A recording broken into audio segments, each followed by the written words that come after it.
Amazing day ulit mga paps! Welcome back to my channel. At sa episode na to ay ipapakita ko sa inyo kung paano yung ginawa kong restoration sa ating brake caliper. So previously dun sa ating video ay pinakita ko sa inyo kung paano natin pinalitan ang ating brake master repair kit, which is yung kanyang piston na may rubber cap, at the same time ay yung kanyang circlip.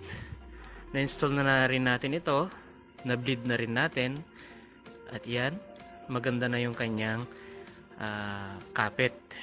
So in-install natin yung hose papunta dito sa ating brake caliper. At sa video na ito, papakita ko sa inyo kung paano naman natin ni-restore itong brake caliper. So itong brake caliper na ito ay original pa rin ng Yamaha. Nabago lang itong kanyang mounting dahil aftermarket na itong kanyang telescopic fork. So step by step ko ipapakita sa inyo, no? Pasensya na lang gabi ko ginawa ang video. Okay? Pero bigyan ko kayo ng background sa step by step na ginawa natin.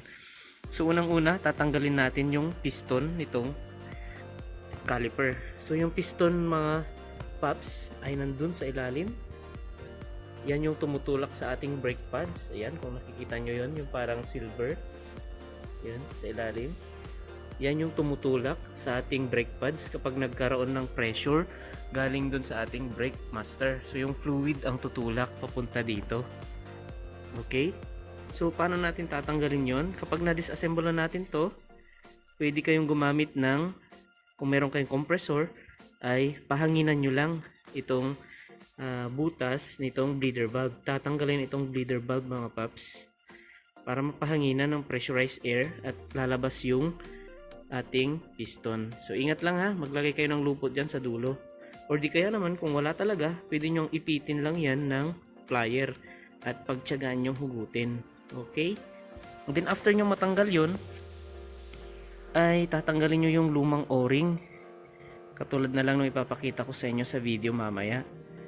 Dalawa yan, dalawa. Yung ibang motor, ibang sasakyan, 4 wheels, yung iba isa lang. Itong mga motor, dalawa. Yung parang o-ring niya or parang piston ring na rubber. And then kapag natanggal na yon, lilinisan yung kanal. Yung kanal na pinaglagyan ng rubber o-ring. Dahil dun na iipon mga paps yung dumi. Kasi katagalan, expose itong brake natin, especially kapag disc brake, expose tayo sa dumi, sa dirt, sa mga foreign materials na kung ano man yung nadaanan natin. So sumisiksik yun katagalan dun sa ating groove na para dun sa rubber o-ring. So kapag sumiksik yung mga dumi doon, ang tendency nun mga paps, aangat or maiipit yung rubber at siya namang iipit dun sa piston. So kapag yung rubber nakausli, iipitin niya yung piston at yun din ang magkukos kaya may stuck up yung ating piston. So kailangan lang linisin yon. Okay? Pwede nyong ibalik yon kung talagang wala kayong nakitang kapalit na repair kit or yung o-ring na malaki. Pero kung meron kayong nahanap, mas maganda palitan nyo na lang ng bago. Okay? So ganun lang naman kasimple yon. And then kailangan nyong lagyan ng brake fluid yung o-ring bago nyo ibalik.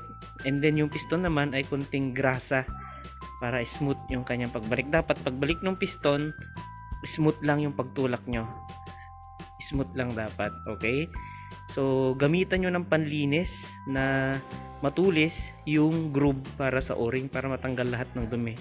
Then make sure na lahat talaga ay natanggal para maganda yung lapat ng rubber. And then kapag maganda na yung lapat or nalinis na ng maigi yun, i-finishing nyo siya ng brush. Ganun ang ginagawa ko. I-finishing nyo siya ng brush. O pwede kayong gumamit ng gasolina kung anong meron kayo. Pero ang ginagamit namin bilang mga technician ay brake cleaner talaga. Okay? Kasi mabilis siyang matuyo, malinis, walang amoy, at natatanggal lahat ng mga grease or mga residue ng langis. So yun lang mga paps. Madali lang tong gawin. Make sure lang din itong mga slider nya o yung pin ay nagpi-play. Ito, lagyan nyo din ng grasa para nag-auto adjust yung ating caliper. Kasi kung stuck up tong pin nya na dalawa, wala din. mauupod yung inyong rotor disc tulad nitong nangyari dito. Before natin to inayos ay stuck up yung kanyang piston tsaka itong pin. Mahirap tanggalin lang minsan, tiyagaan lang.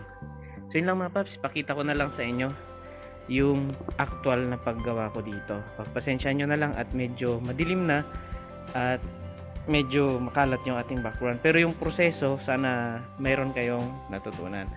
At kung may natutunan kayo mga paps, ay huwag kalimutang i-click yung subscribe button dyan sa baba. Thank you so much, God bless, at ingat tayong lahat. So ang kulang na lang nitong project natin ay yung kaha. So yung kaha, I'm trying my best para ma-restore siya. At pipinturahan ko na lang after kong maliha. Okay? So yun lang muna for now. God bless po. Ingat lagi sa pagmumotor. Laging tandaan, may pamilya tayong nag-aantay pag-uwi. Salamat!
Hmm.